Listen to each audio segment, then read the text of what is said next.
equivalent fractions the way that I wanted to, and it seemed to boil down to the fact that they didn't have an understanding of the value in relationships to each other. So they were having a lot of errors based on the equivalent fractions because they didn't understand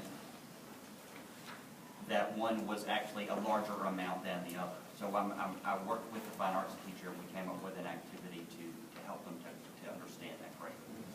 So, I'm hearing you talk it out, but do you think you'll get the understanding in this activity today, or is this activity today the start toward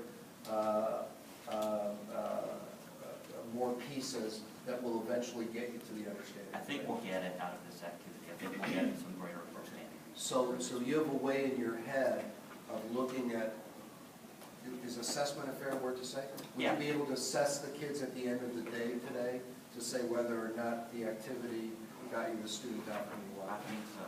Okay. I'd like you to think about the most important thing you need to get kids to do during the learning activity today that you think will cause you to get that outcome you want. I want students to be able to check the accuracy of their answer to the questions about equivalent fractions, so that they can understand that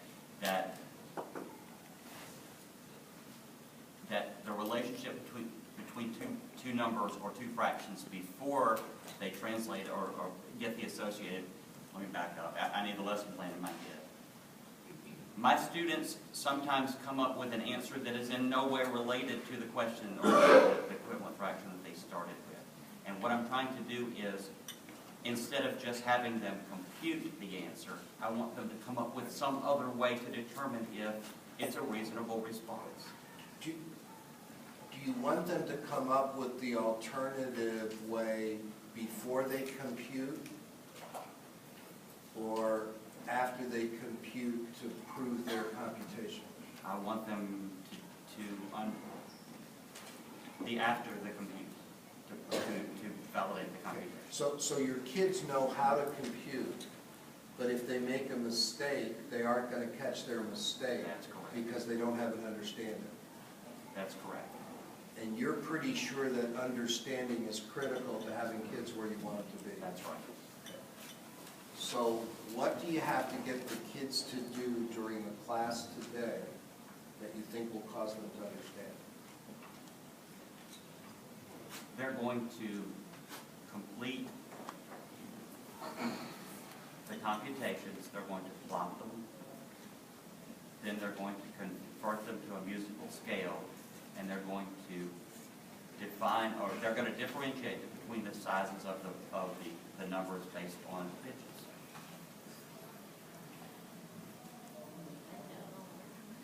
Are they following step-by-step directions to go through this process? I'm going to model the entire process first. I'm going to go through the plotting just as we have done in the classroom before, and then we will introduce the scale as an overlay to their plot. So,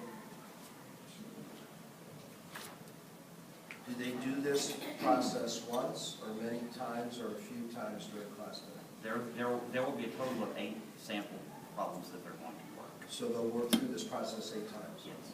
Okay. And do you think by doing the process, the learning will occur, the understanding will occur, or is there something special that has to go on inside their heads while they're doing the process? The understanding will come as they apply the overlay. So there's an aha moment? Yes. Okay. And you'll be able to tell when the aha happens for them? Absolutely. Okay. What do you think are the most important things for you to do during today's class to get the student behaviors you want? I've got to make sure that they are completing the assignments according to the parameter, the activities. The sequence. The sequence has got to be right, and the problems have to be accurately recorded on the data. So would you say you'll be coaching their step-by-step procedures? In the first half, yes. And That's then- exactly right. And then what happens after that? In the second half, once they learn once we go into the music side of it, then they will be doing self-assessment and peer assessments. And what will you be doing during that I time? will be coaching their success for those assessments. In other words, And they will. what might that sound like and look like? What would your behavior sound like and look like? I would have the students play the fraction intervals on the keyboard, and then the students would respond by saying one is greater than the other. Are you asking that question, or they already know that question?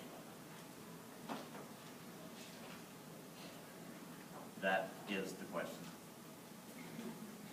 I guess I'm. Greater than or less than, they'll know when it's being played, that question, that they're answering that question? Yes. Or do you? Yes. That's built into the discussion? Yeah, as they hear that interval, one interval should be greater than the other, and it represents the difference between those two fractions.